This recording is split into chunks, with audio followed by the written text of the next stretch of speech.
Merci à toutes et à tous d'être présents et présentes pour assister à ma soutenance. Je suis vraiment très heureux de vous présenter mes travaux aujourd'hui, après 3 années à travailler dessus. D'ailleurs, au cours de cette soutenance, on va voir ensemble comment quantifier l'érosion des sols au cours de l'Holocène. Et justement, comme l'a introduit Jérôme, en intégrant des méthodes de modélisation et des archives sédimentaires lacustres. Cette thèse elle a été dirigée par Jean-Philippe, Georges-Marie et Vincent, ici présents, et a été financée par l'ANR C-Archives, et a également été préparée au sein du laboratoire Cartel, mais également au sein du laboratoire Editem. Je tiens à remercier pour commencer le jury de cette thèse qui s'est rendu disponible pour relire mes travaux de thèse via mon manuscrit dans un premier temps, et également y assister à cette soutenance aujourd'hui en présentiel et en visio. Petite information technique, le support de présentation il sera en anglais, mais je vais parler en français. Et je vous annonce dès le début qu'on sera peut-être pas d'accord sur les couleurs, mais faites-moi confiance. Enfin, dernière information à commencer, il y aura un pot, en effet, vers 17 h je pense. Il se trouvera dans la salle juste à votre droite à la sortie. Au cours de cette présentation, on va voyager dans le temps. Si vous avez l'habitude de regarder le temps de la droite vers la gauche, ici on va faire l'inverse, on va le regarder de la gauche vers la droite, et on va remonter au cours du temps, au cours des derniers millénaires, et plus particulièrement au cours de la période de l'Holocène. Cette période de l'Holocène, elle correspond aux 11 700 dernières années, et elle correspond à l'ère géologique la plus récente, au cours de laquelle les activités humaines ont façonné le paysage, et notamment via l'érosion des sols. Lors de ce voyage, l'unité utilisée, ce sera les âges avant le présent, symbolisés par l'année 1950. Donc si on convertit l'année 2024, l'année actuelle, en âge avant le présent, c'est moins 74, et le début de l'Holocène, ça devient 11 700. Et justement, l'érosion des sols, et en particulier l'érosion hydrique des sols, c'est un bon marqueur de la pression humaine sur les paysages. L'érosion hydrique des sols, ça correspond au détachement des particules à la surface des sols par l'agent érosif qui est l'eau, par la pluie et le ruissellement. C'est un phénomène qui est naturel, mais justement il est grandement accru par les activités humaines et notamment par l'utilisation du sol. On parle alors d'érosion accélérée par les activités humaines. Cette érosion accélérée, elle provoque de nombreux impacts sur les écosystèmes terrestres et également sur les sociétés humaines. En effet, la dénudation du couvert végétal par l'érosion des sols entraîne des pertes de sol parfois massives, comme illustré sur l'image en haut à droite. Mais cette érosion des sols, elle cause également des effets indirects sur l'environnement. Par exemple, ça cause l'augmentation des exports de matériaux érodés vers l'aval, qui provoque par exemple l'accélération des remplissages de retenues de barrages. Également, cette érosion, elle peut augmenter le potentiel destructeur des inondations en les transformant en coulées de boue, comme on a pu le voir à Valence il y a quelques semaines.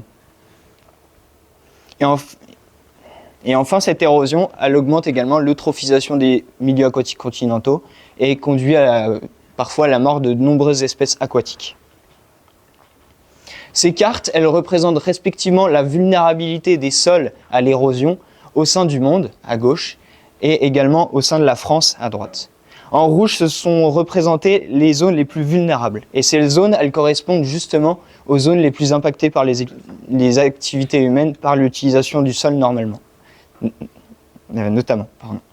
En France, ces zones, elles sont représentées par exemple par des zones d'agriculture intensive dans le nord, comme en Bretagne et dans le nord de la France, mais également par des zones impactées par la viticulture, et également au sein des Alpes, car la pente est également un facteur érosif majeur.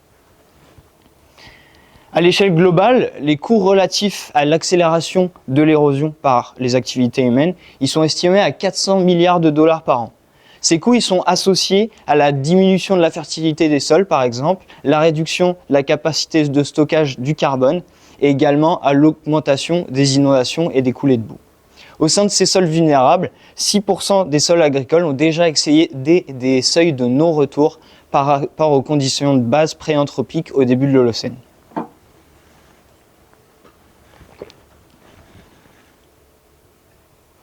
Mais l'érosion, ce n'est pas seulement un phénomène qui est contemporain. Le graphique ici, il représente en haut l'augmentation des exports de sédiments au cours de la période Holocène, donc de la droite vers la gauche, en fonction du couvert forestier sur cette même période de l'Holocène. Et on voit en fait que cette augmentation de l'érosion qu'on peut voir ici à partir de 4000 ans, il y a 4000 ans, est associée à des déforestations massives à l'échelle mondiale. À l'échelle alpine, c'est le même constat. On voit ici, dans le graphique du haut, que l'impact de l'érosion, enfin l'impact des utilisations du sol sur l'érosion, il est associé à une généralisation des activités humaines, notamment par les activités agro-pastorales, à tous les étages d'altitude au sein de la région alpine, et ce depuis environ 3800 ans. Donc on comprend finalement qu'il y a un besoin de précisément reconstruire et aussi quantifier les dynamiques long terme d'érosion afin de mieux comprendre les mécanismes qui la causent, cette érosion sur le long terme, mais également d'anticiper les futurs changements liés à l'érosion, notamment dans un contexte de changement climatique.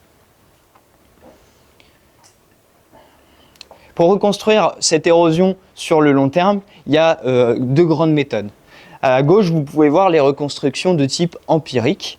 Et ces reconstructions, elles sont faites à partir de l'utilisation de proxys d'érosion qui sont analysés dans les sédiments stockés au fond des lacs. Ces proxys d'érosion, ce sont des marqueurs sédimentaires indirects permettant de reconstituer les tendances temporelles de l'érosion au cours du temps long et notamment au cours du passé. À droite, vous pouvez voir une reconstruction des exports de sédiments liés à l'homme à l'échelle globale, mais cette fois, ça a été modélisé. Les techniques de reconstruction empirique, elles ont deux principaux avantages, c'est-à-dire qu'elles peuvent permettre de reconstituer les tendances d'érosion au cours du temps long, parce qu'elles sont mesurées, et parfois à une haute résolution temporelle. Par contre, elles présentent des inconvénients, c'est-à-dire qu'on dépend de proxys d'érosion, qui sont la plupart du temps semi-quantitatifs, donc on peut comparer les dynamiques temporelles, mais pas vraiment les taux d'érosion entre eux. Et donc ça limite l'intercomparaison de l'érosion de manière quantitative entre différents sites, mais également entre différentes régions.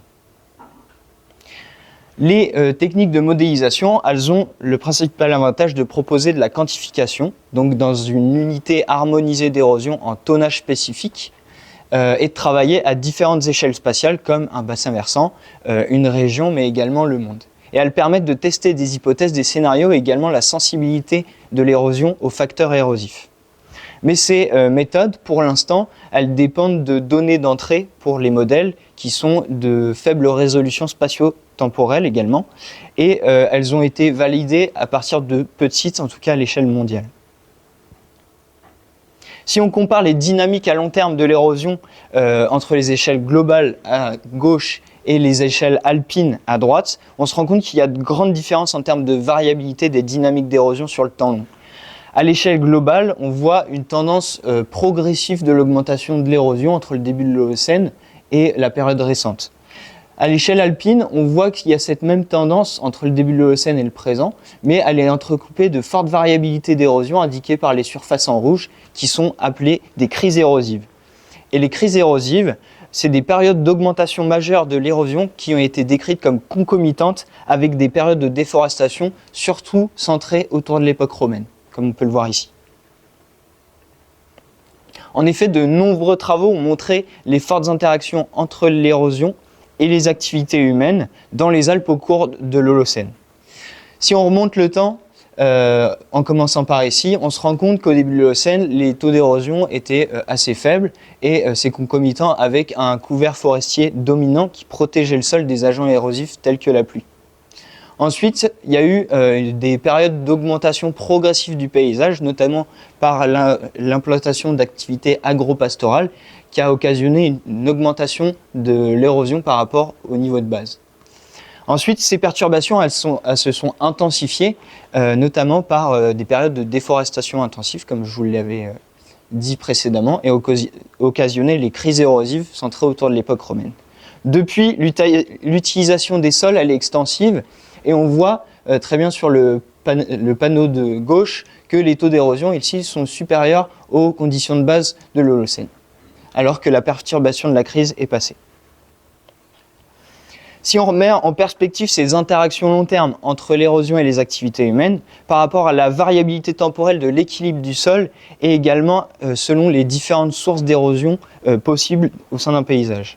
On se rend compte qu'au début de l'Holocène, le sol il est dans un état d'équilibre, symbolisé par la ligne horizontale ici, car il y a finalement peu de perturbations, peu d'érosion, et donc peu d'érosion.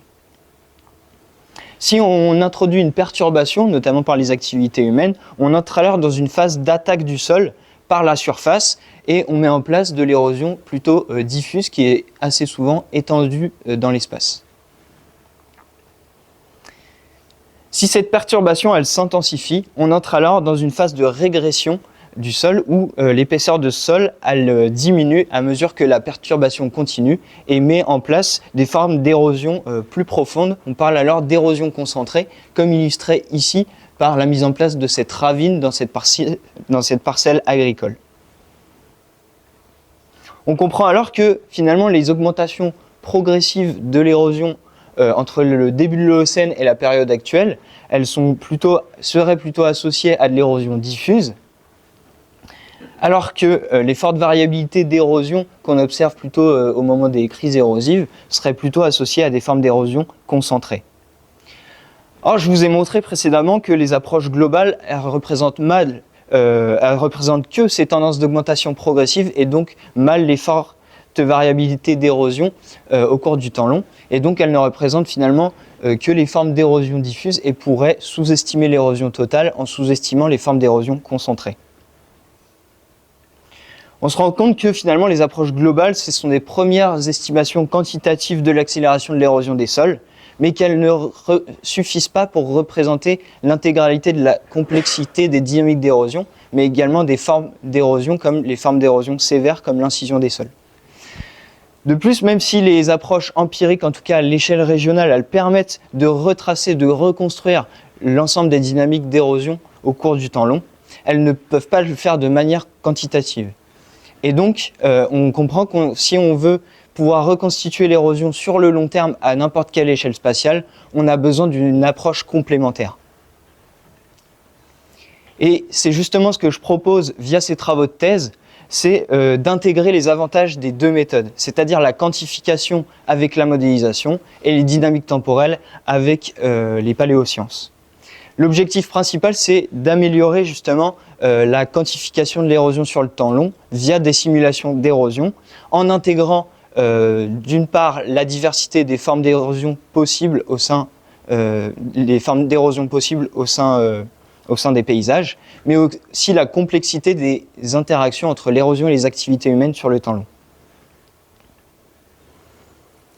Pour faire ça, j'ai donc utilisé des archives sédimentaires lacustres qui permettent de reconstituer les tendances paléo-environnementales, car les informations venant des bassins versants autour des lacs sont enregistrées justement dans les sédiments stockés dans les lacs et permettent d'être analysées pour reconstituer les environnements passés. Pour faire ça, on peut le faire avec des proxys paléo-environnementaux qui permettent de retracer par exemple l'érosion au cours du temps long, mais également les tendances passées de la végétation avec des pollens et ou les tendances paléoclimatiques. De l'autre côté, la modélisation elle peut être utilisée pour quantifier l'érosion des sols dans ces bassins versants lacustres, et donc l'intégration des deux méthodes pourrait permettre de mieux quantifier l'érosion sur le long terme finalement.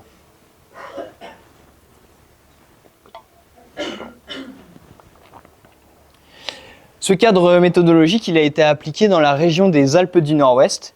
Cette région, elle se situe entre le lac Léman, symbolisé au nord, et à peu près le lac du Bourget, symbolisé ici au sud.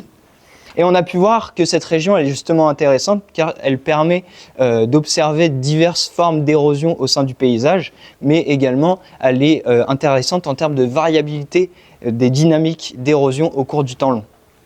Au sein de cette région, j'ai choisi de travailler sur 6 sites lacustres qui sont représentés ici en jaune et qui sont respectivement les sites de Moras et de Paladru pour l'étage collinéen, le site de La Tuile ici et du Béni pour les étages montagnards à subalpins et les sites d'Annecy et d'Anterne pour représenter les étages subalpins à alpins.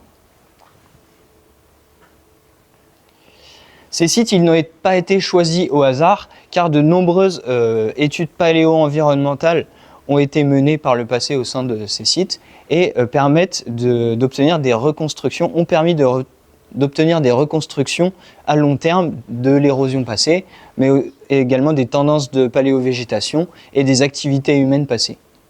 De plus, ces sites, ils sont intercomparables en termes de dynamique d'érosion sur le long terme, car je vous ai montré précédemment qu'il y a des dynamiques d'érosion similaires entre augmentation progressive et crise érosive. De plus, ces sites, ils sont représentatifs d'une grande diversité de contextes environnementaux au sein de la région alpine, car ils sont répartis sur un gradient d'altitude ouest-est entre étages collinéens et alpins. Au sein de ces sites, j'ai utilisé de nombreuses données paléo-environnementales, donc des données d'utilisation du sol passé, de végétation passée, pour estimer l'impact des activités humaines sur l'érosion. Également des données de paléoclimat pour estimer l'impact du climat à long terme sur l'érosion, notamment avec des chroniques de paléoprécipitation. Des données sur les paramètres du sol pour estimer sa sensibilité et la variabilité de sa sensibilité au cours du long terme. Des données sur le terrain, sur sa topographie, car, je le rappelle, la pente est un facteur érosif majeur et a priori, il y a de la pente dans les Alpes. Des données de pratiques de conservation du sol, surtout tirées d'archives historiques, comme la mise en place de haies ou de terrassements. Également des données sur les tendances d'érosion passée avec les fameux proxys d'érosion. Concernant la modélisation, cette étude ici de Borelli et collègues, elle a comparé 25 modèles parmi les plus utilisés au sein de la littérature scientifique entre eux. Ce qu'il en ressort, c'est que c'est les modèles basés sur l'équation universelle de perte de sol, ESOL, ou Russell pour sa version révisée, qui sont les plus utilisés par la communauté scientifique. Et donc, pour travailler sur des échelles aussi long terme, il m'a paru pertinent d'utiliser justement ce modèle Russell, car c'est un modèle déjà qui est consensuel et qui a été éprouvé de nombreuses fois par la communauté scientifique et dans divers contextes environnementaux à travers le monde. C'est également un modèle qui est applicable au sein de différentes échelles spatiales, entre le bassin versant en passant par la région jusqu'au monde, qui est intéressant car c'est un objectif à long terme en soi de ces travaux de thèse. De plus, ce modèle il est assez peu gourmand en données d'entrée et en paramètres. Et pour mon application à long terme, c'est intéressant parce qu'on a pu voir qu'il y a des données paléo-environnementales, mais comparé à des exercices de modélisation plus actuels, il y en a vraiment assez peu finalement. Et dernier point, ce modèle il est également intéressant car il a déjà été éprouvé pour des utilisations long terme par d'autres travaux avant. Donc ce modèle il a un fonctionnement assez simple pour calculer les pertes de sol par hectare par an ou l'érosion. Il permet de le faire en combinant 5 facteurs d'érosion que sont de la gauche vers la droite l'érosibilité du sol ou la capacité du sol à être érodé, l'érosivité de la pluie ou la capacité de la pluie à éroder le sol, l'utilisation du sol notamment par les activités humaines, la pente par sa raideur et sa longueur, et les pratiques de conservation du sol. Donc dans la suite de cette présentation, je vais vous montrer comment on peut mieux quantifier les dynamiques à long terme de l'érosion à partir de l'intégration modèle-archive.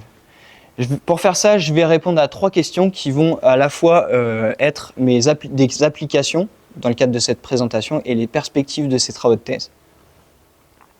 La première question qu'on va se poser, c'est quel est l'impact des crises érosives, justement, au sein des dynamiques d'érosion alpine.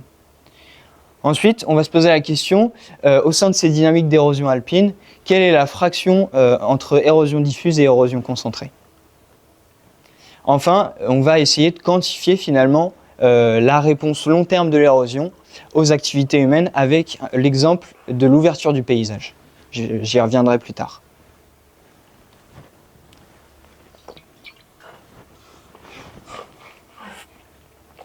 Donc premièrement, quel est l'impact des crises érosives sur les dynamiques d'érosion alpine?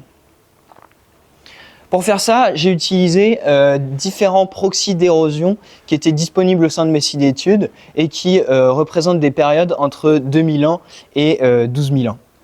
Mais j'attire surtout votre attention sur la deuxième colonne. Ici, on voit pour la première fois la nature en termes d'unité de ces proxys d'érosion. Et on se rend compte qu'au sein de 6 sites d'études, on a 5 proxys différents dans des unités différentes. Et donc, si je vous demande entre 5 SAR et 12 TI, c'est quoi le plus fort taux d'érosion? Et bien, si vous n'avez pas la réponse, moi non plus. Et donc d'emblée, on se rend compte qu'on a un problème. Donc on se rend compte qu'on peut, si on peut comparer les dynamiques d'érosion au cours du long terme entre les sites d'études, on ne peut pas le faire de manière quantitative. Et donc on se rend compte qu'on a besoin, pour faire la quantification, d'une approche complémentaire. C'est là qu'intervient la modélisation. En effet, au sein de ces 6 sites d'études, j'ai mené des simulations au cours de l'Holocène avec le modèle justement Russell. J'ai fait des simulations annuelles au cours de 12 000 ans et j'ai fait varier le modèle au cours du temps avec l'utilisation du sol et notamment avec la base de données HYDE qui est la base de données utilisée pour les approches large échelle. Si on compare ces dynamiques d'érosion long terme entre le modèle symbolisé par le rond bleu à gauche, par les ronds bleus à gauche, et le proxy d'érosion symbolisé par le rond rouge à droite, on se rend compte qu'il y a à la fois des similarités et des différences en termes de dynamique d'érosion.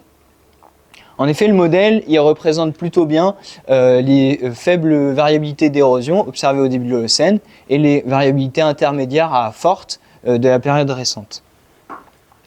Par contre, on se rend compte que ce modèle il ne représente pas les fortes variabilités correspondant notamment aux crises érosives au sein de l'exemple de ce site d'Anterne, mais c'est le cas également pour mes autres sites d'études.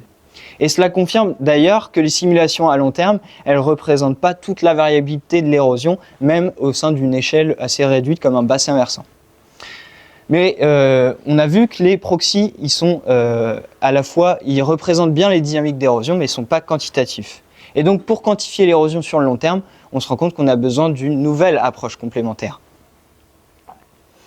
Et c'est justement l'objet de cette étude. Dans cette étude, j'ai mis en place une méthode afin de convertir la variabilité temporelle des proxys en une unité harmonisée, c'est-à-dire des tonnages d'érosion. Je vous ai montré précédemment que le modèle il représente mal certaines périodes de variabilité du proxy, mais mieux d'autres.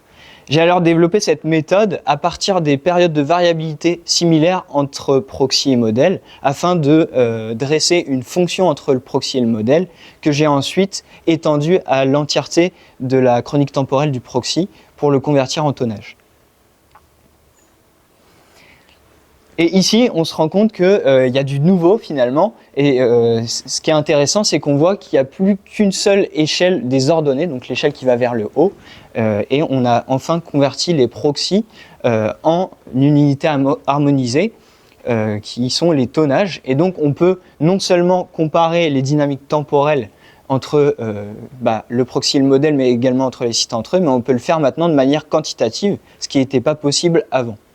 Et cette méthode, elle permet maintenant d'intercomparer les sites de manière quantitative et on se rend compte qu'il y a une grande variabilité des taux d'érosion rien qu'au sein des Alpes du Nord-Ouest. Si on compare le site de Maurras ici en bas à gauche avec le site du Beni en haut à droite, on se rend compte qu'au pic de la crise érosive, le taux d'érosion maximal il est 20 fois supérieur pour Maurras que pour le Beni. Donc c'est bien, on a réussi à quantifier les dynamiques d'érosion au cours de l'Holocène au sein des Alpes du Nord-Ouest. Mais si on revient à la question initiale, c'est quoi la contribution des crises érosives alpines dans les exports totaux d'érosion finalement? Avec cette méthode, c'est également possible de répondre à cette question évidemment. Et donc ici sont représentés le cumul d'érosion via les proxys convertis en rouge versus le cumul d'érosion via le modèle initial en bleu. Et ce qu'on se rend compte, c'est que la différence entre ces deux cumuls, elle est de 50%. Or, je vous ai dit précédemment que la simulation long terme, elle ne représente pas les fortes variabilités d'érosion, et donc par les crises érosives, et donc que les crises érosives représentent la moitié des exports d'érosion au cours de l'Holocène. Mais par contre, ce résultat, il faut le remettre en perspective en termes de temporalité. Ces crises érosives, elles sont survenues sur des périodes assez courtes au cours de l'Holocène, c'est-à-dire entre 500 et 1000 ans, ou 1/10 à 1/20 du temps, ce qui est vraiment peu. Donc leur impact, il est d'autant plus considérable que leur période où elles sont survenues est courte. Donc avec cette première application, je vous ai montré que l'intégration modèle-archive, elle permet de quantifier non seulement l'impact considérable des crises érosives sur les dynamiques d'érosion au sein des Alpes du Nord-Ouest au cours de l'Holocène, ce qui n'était pas possible avec la modélisation auparavant. Et on peut maintenant se demander quel est l'impact des différentes sources d'érosion, des différentes formes d'érosion entre diffuses et concentrées sur ces dynamiques d'érosion.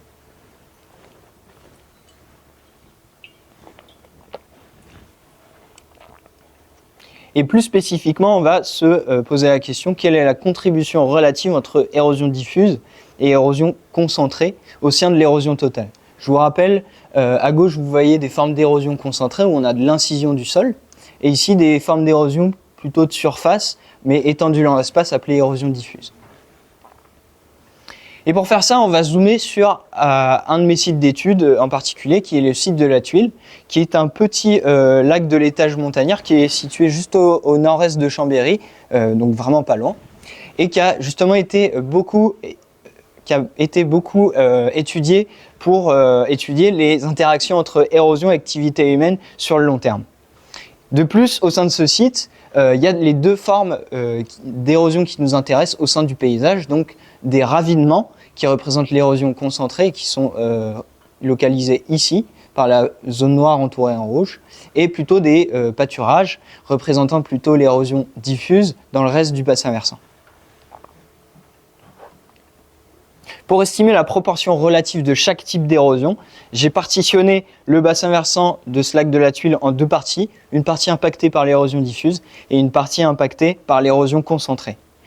Dans chaque partie du bassin versant, j'ai appliqué un modèle qui a été adapté au type d'érosion concernée.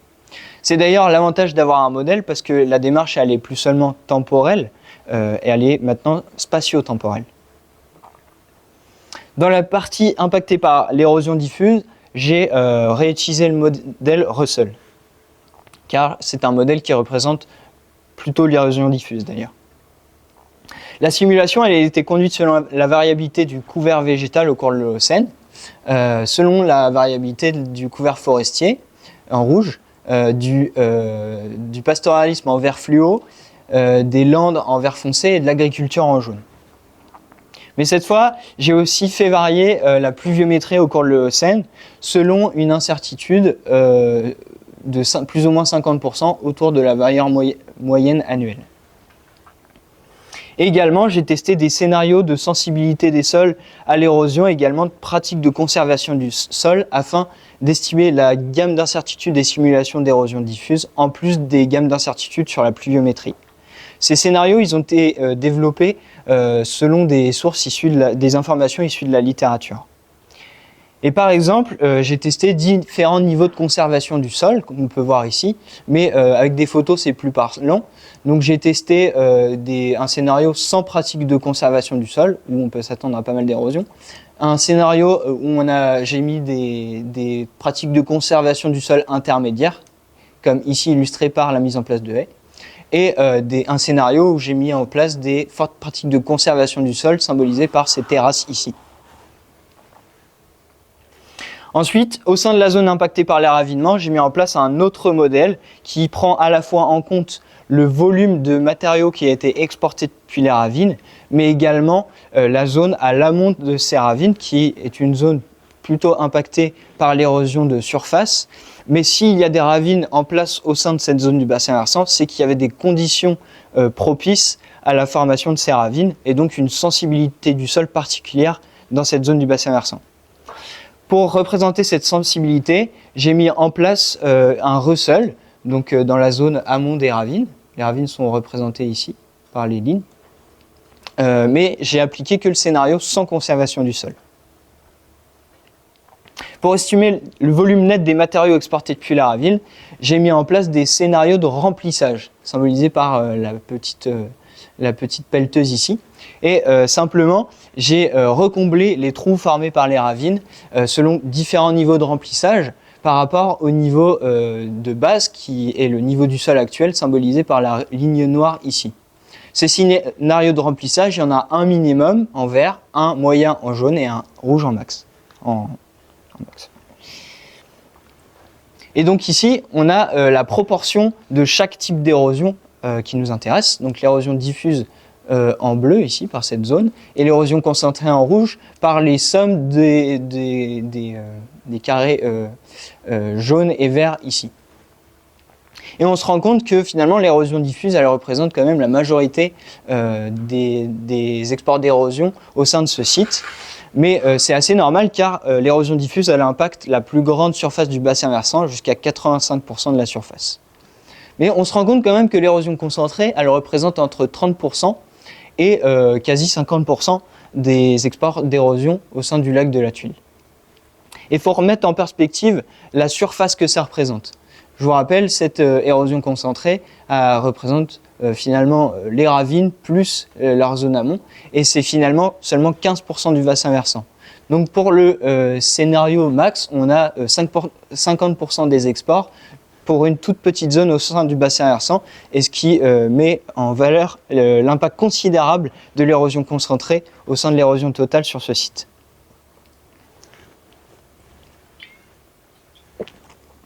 Par contre, cette vision, elle est assez statique. Là, on compare finalement des proportions au sein de l'érosion totale, mais on n'a pas d'informations temporelles sur quand elles ont fonctionné, ces ravines, et est-ce qu'il y a un lien entre la formation de ces ravines et les activités humaines, et certaines activités humaines d'ailleurs. Pour estimer ça, j'ai mis en place des scénarios de redistribution temporelle des matériaux issus de l'érosion concentrée au cours de l'Holocène et je les ai comparés à l'érosion totale représentée par la courbe en noir ici qui est notre référence.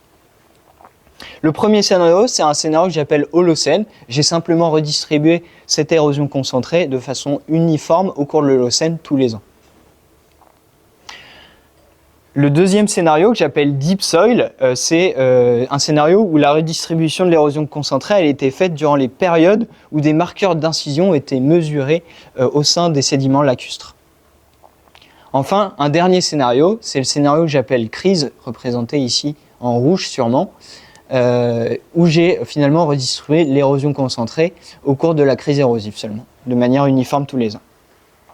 Si on doit trancher entre ces trois scénarios, on peut le faire en termes de similarité entre le signal de paléoérosion en noir, qui représente l'érosion totale, et les différents scénarios générés. Et on se rend compte finalement que le scénario le plus vraisemblable, ce serait plutôt le scénario crise, car il représente à la fois les faibles variabilités d'érosion du début de l'Holocène, les fortes variabilités d'érosion jusqu'au pic de la crise, et également les variabilités moyennes de la période récente. Et donc à partir de ce scénario, on peut remettre en perspective les interactions justement entre érosion, diffuse et concentrée, et les activités humaines au cours de l'Holocène. Au début de l'Holocène, on a donc des faibles conditions d'érosion dans le bassin versant par un couvert forestier assez dense et pas de signe d'incision dans la sédimentation lacustre. On a donc affaire à un niveau de base, en tout cas à l'échelle de l'Holocène, qui est non dégradé. Par contre, si on avance dans le temps, on arrive à la crise érosive. Et là, la modélisation elle a montré que finalement, il y a eu une généralisation de l'érosion diffuse dans le bassin versant par l'expansion des activités agropastorales jusqu'à 90% de la surface du bassin versant et potentiellement la réactivation des ravines par des traces d'incision dans les sédiments lacustres. Enfin, on arrive sur la période récente où on a finalement affaire à un nouveau niveau de base, c'est-à-dire que entre les conditions initiales, il y a eu la crise érosive qui est la perturbation majeure, et on revient à un niveau plus ou moins d'équilibre, mais cette fois il est dégradé, parce qu'on se rend compte que là, si on devait faire la moyenne d'érosion ici, elle est bien supérieure à la moyenne des conditions de base du début de l'Holocène. Et même s'il y a une réduction de l'érosion durant cette période par notamment la mise en place de fortes pratiques de conservation, on se rend compte que la vulnérabilité du sol ici elle est augmentée, ce qui a occasionné une résilience partielle du sol. Et souvenez-vous, dans l'introduction, je vous ai dit que 6% des sols agricoles dans le monde ont déjà excédé des seuils de non-retour en termes de vulnérabilité du sol. Et bah là, c'est ce qui s'est également passé sur le site de la tuile, et ça montre comment les activités humaines peuvent avoir un impact pérenne sur la dégradation du sol, même des centaines d'années après la perturbation.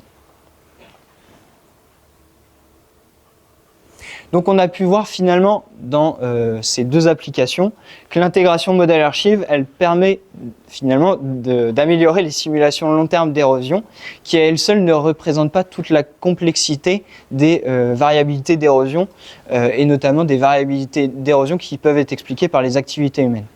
En effet, les modèles long terme tels que le modèle Russell que j'ai utilisé, ils considèrent souvent la réponse de l'érosion aux activités humaines comme linéaire.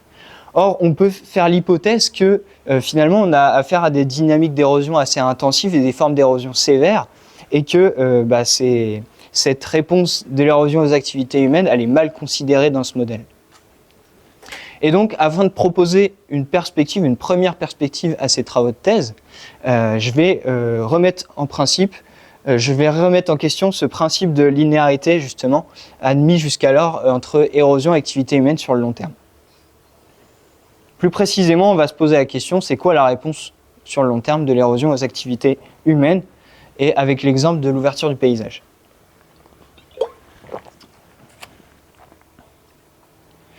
L'ouverture du paysage, c'est pas un gros mot, ça correspond simplement à la conversion d'un couvert végétal considéré comme naturel, tel qu'une forêt, en un couvert végétal impacté par les activités humaines, comme une pâture ou un champ. Comme les proxys d'érosion, il y a également des proxys d'ouverture du paysage, notamment par l'utilisation de pollens non arboréaux, donc les pollens qui ne viennent pas des arbres. Et justement, cette donnée, elle est disponible au sein de 5 de mes sites d'études, les sites de Annecy, Béni, Maurras, Paladru et La Tuile. Et elle permet, si on regarde la courbe en haut, de retracer finalement l'augmentation de l'ouverture du paysage au cours de l'Holocène au sein des Alpes du Nord-Ouest. Si on compare cette tendance d'augmentation de l'ouverture du paysage au cours de l'Holocène avec la variabilité long terme de l'érosion, avec premièrement une échelle linéaire, on se rend compte finalement qu'il n'y a pas vraiment de similarité. Par contre, si on compare ces mêmes tendances d'érosion avec cette fois une échelle non linéaire, là il y a plus de similarité, et on se demande alors finalement est-ce que cette relation de la réponse entre activité humaine et érosion, elle ne serait pas non linéaire. Si on zoome sur l'exemple, encore une fois, du site de La Tuile, cette hypothèse, elle semble un peu plus se confirmer, car si on compare la courbe du haut ici avec la courbe du milieu en 1 ici, et qu'on fait une corrélation dessus, il n'y a pas vraiment de corrélation. Par contre, si on fait le même exercice entre la courbe du haut et la courbe du bas en 2 ici, et qu'on fait une corrélation, la corrélation semble bien meilleure. Donc, afin de quantifier la nature de ce lien entre l'érosion et les activités humaines au sein des Alpes du Nord-Ouest, j'ai testé non seulement la corrélation entre les deux variables pour une hypothèse linéaire avec le test de Pearson et une hypothèse non linéaire avec le test de Pearman. J'ai également tenté de quantifier la relation entre les deux variables avec la même méthode que j'avais utilisée dans l'application 1 sur les crises érosives, et j'ai mis en place une analyse où j'ai essayé de mettre en valeur des relations quantiles entre les deux variables. Ces deux analyses, elles ont été également conduites selon divers décalages temporels, car on ne peut pas considérer que l'ouverture du paysage et l'érosion, en tout cas en termes de proxy, soient complètement synchrones au cours du temps, car ils dépendent de processus de transfert entre le bassin versant et le lac assez différents. C'est-à-dire que les proxys d'ouverture du paysage, ils sont souvent représentés par des données polliniques, donc des pollens, qui sont plutôt transférés du bassin versant vers le lac par le vent. Donc ça représente plutôt un transfert rapide, voire instantané. Alors que les proxys d'érosion, ils sont transférés par l'eau au sein du réseau hydrographique, ce qui peut avoir une certaine inertie entre l'érosion et le transfert dans le lac. Donc ce premier graphique de résultat, il décrit cette force du lien entre les deux variables pour chaque site étudié en fonction du niveau de corrélation que vous pouvez voir ici. Donc plus la valeur est proche de 1, plus c'est fort. Et du décalage temporel entre les deux variables pour chaque site d'étude. Et donc la corrélation, elle est représentée pour l'hypothèse linéaire par le triangle et pour l'hypothèse non linéaire par le rond ici. Et on voit d'emblée qu'il y a une grande différence potentielle entre, en matière de lien entre les deux variables, rien qu'au sein de la région d'étude. Si on zoome un peu sur le site d'Annecy, par exemple, on se rend compte que la corrélation optimale est obtenue au bout d'un décalage temporel de 300 ans. Donc il y a une inertie finalement entre cette ouverture du paysage quand on coupe les arbres et le transfert de matériaux sédimentaires vers le lac. Et que cette relation, elle tend plutôt vers une relation linéaire car les deux tests d'hypothèse ici convergent. Si on compare ce site d'Annecy avec le site de la Tuile, encore une fois, on se rend compte que cette corrélation optimale elle est également obtenue au bout d'environ 300 ans, mais que cette fois-ci, les deux hypothèses, les deux tests, ils divergent et finalement que le test non linéaire l'emporte largement sur le test linéaire. Donc ça tend plutôt vers une relation non linéaire ici sur ce site. Si on regarde finalement la relation quantile entre l'ouverture du paysage et l'érosion au sein de chaque site d'étude, on se rend compte par contre que, en effet, comme on a pu le voir entre Annecy et la Tuile, cette relation elle n'est pas si simple, elle n'est pas noire ou blanche, c'est-à-dire linéaire ou complètement non linéaire. On voit ici qu'en effet, sur le site de Annecy, on a plutôt une relation proche linéaire. Sur le site de la Tuile, en effet, on a une relation plutôt non linéaire avec une accélération de l'érosion au-dessus de certaines valeurs d'ouverture du paysage. Mais sur les autres sites, c'est un peu plus compliqué. On a plutôt des relations avec des effets de seuil, donc où on a assez peu d'érosion pendant un long moment et à partir de certaines valeurs, ça s'emballe, ça accélère. Mais si on veut estimer la relation régionale de l'érosion et de l'ouverture du paysage, on peut aussi mixer toutes ces données entre elles. Et on obtient cette relation. Ça, c'est la relation donc, à l'échelle régionale. Donc, on a mixé toutes les données d'érosion disponibles au sein des sites d'études avec toutes les données d'ouverture du paysage. Et on voit ici une relation plutôt non linéaire à l'échelle régionale. Si on scinde cette courbe en deux parties, on voit que sur le bas de la courbe, on a plutôt une réponse de l'érosion proportionnelle à l'ouverture du paysage. Mais par contre, au-dessus d'un certain seuil d'ouverture du paysage, que j'appelle seuil critique, on voit qu'il y a une accélération de l'érosion. Si on retourne, excusez-moi, mais encore une fois sur le site de la Tuile, c'est un site que j'aime bien et qui est intéressant, on voit que cette relation elle est assez similaire à la relation régionale. Donc on a également une augmentation proportionnelle, puis une accélération à partir d'un certain seuil.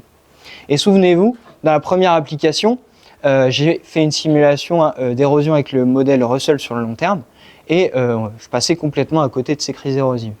Mais parce que, je vous ai dit, la relation entre érosion et activité humaine dans ce modèle, elle est considérée comme linéaire. Sauf qu'ici, sur ce site, on voit qu'on a une relation finalement qui n'est pas linéaire. Et donc, si on fait une prédiction de l'érosion, cette fois-ci, à partir de cette relation, on arrive à représenter beaucoup mieux la variabilité temporelle de l'érosion au cours du temps. Et même la crise érosive, ici. Cette courbe, on peut également la scinder en deux parties, donc une augmentation proportionnelle de l'érosion avec l'ouverture du paysage. Et rappelez-vous, je vous ai parlé d'augmentation progressive de l'érosion au cours de l'Holocène, qui est plutôt raccordée à de l'érosion diffuse, comme on a pu le voir dans l'application 2. Et du coup, cette accélération de l'érosion sur le haut de la courbe, elle serait plutôt raccordée à des formes d'érosion concentrée, voire à un mix d'érosion diffuse plus de l'érosion concentrée qu'on peut voir par la zone rouge ici. Et donc par cette étude, on comprend que finalement la réponse long terme de l'érosion aux activités humaines, par l'exemple de l'ouverture du paysage, c'est pas si simple et c'est potentiellement en tout cas linéaire au sein de cette région d'études des Alpes du Nord-Ouest, et que les crises érosives finalement ce sont plutôt une réponse amplifiée de l'érosion au-dessus de seuil critique d'ouverture du paysage.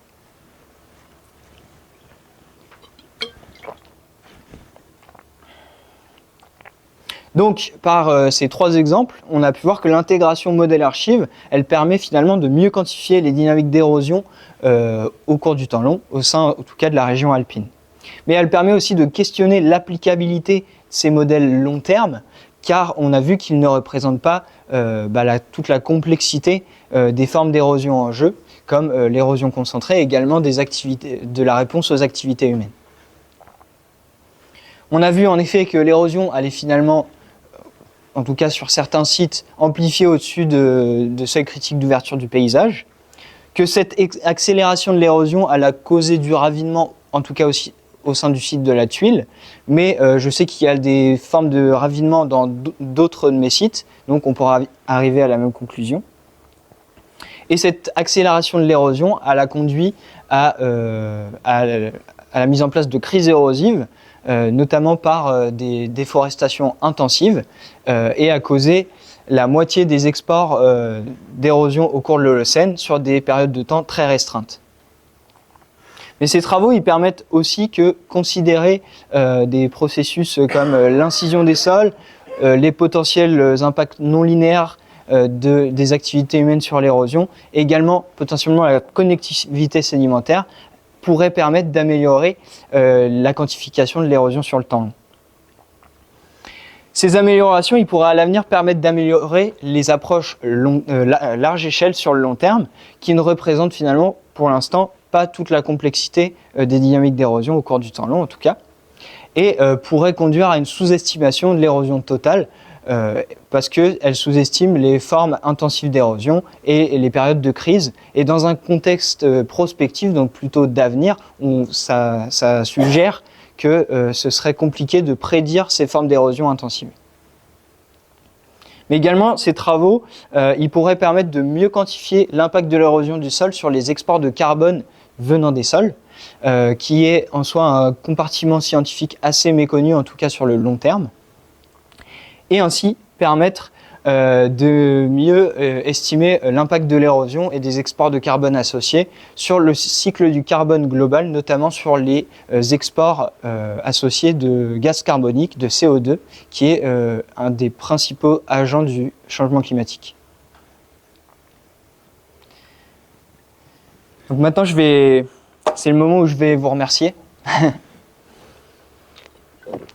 Mais pour ça, j'ai prévu une carotte, parce que je suis assez fatigué et il y a beaucoup de gens à remercier, parce que ces travaux de thèse, ils n'auraient pas pu se faire évidemment tout seuls. Et je vais essayer de vous remercier, mais pour faire ça, je vais plutôt faire des groupuscules de gens, ça va être plus rapide. Donc, chers collègues et amis du laboratoire Cartel, je vous remercie sincèrement pour ces 3 années passées à vos côtés. Dans ce laboratoire, j'ai vu qu'on pouvait réfléchir, s'entraider ensemble, mais surtout beaucoup rigoler. Et je vous remercie en particulier pour les baignades, notamment imprévues dans des lacs d'altitude à 1 degré pour certains. Chers collègues et amis d'Editem, je vous remercie de m'avoir toujours accueilli chaleureusement lors de mes nombreux voyages qui sont finalement pas si lointains, comme vous avez pu le voir ce matin, au pôle montagne. Cher père, chère mère, je vous remercie de m'avoir donné la vie, déjà, parce que sinon la thèse ça aurait été compliqué. Je vous remercie aussi de ne pas m'avoir jugé quand je vous ai dit que j'aimais beaucoup les cailloux. C'est gentil. C'est là. Merci évidemment à mes directeurs de thèse, Jean-Philippe, Georges-Marie, Vincent. Vous m'avez accompagné pendant ces 3 ans dans ma réflexion, et j'ai vraiment sincèrement apprécié travailler avec vous, potentiellement encore par la suite, on verra. Je vous remercie encore, membres du jury, d'avoir relu mes travaux de thèse et assisté à cette soutenance, évidemment. Je remercie également les membres de mon comité de thèse qui m'ont finalement permis de me poser les bonnes questions au bon moment. Je remercie aussi quand même mon vélo, parce que certains savent que j'ai fait pas mal d'allers-retours entre Grenoble et ici, Technolac, et que sans lui, ça aurait été plus compliqué. Et enfin, je te remercie toi, Emma, parce que tu m'as soutenu, tu m'as supporté dans tous les sens du terme pendant 3 ans. Et donc, ça me paraissait évident de te donner la place centrale de cette diapositive avec une image qui te met d'ailleurs pas mal en valeur. Avant de vous quitter et de passer plutôt aux questions, j'aimerais m'assurer que vous avez tous bien compris mon message lors de cette présentation. Et donc, si je pouvais résumer ces travaux de thèse en une seule phrase, je le ferais de cette manière-là. En gros, quand on coupe les arbres longtemps, il y a beaucoup de cailloux qui tombent. Merci.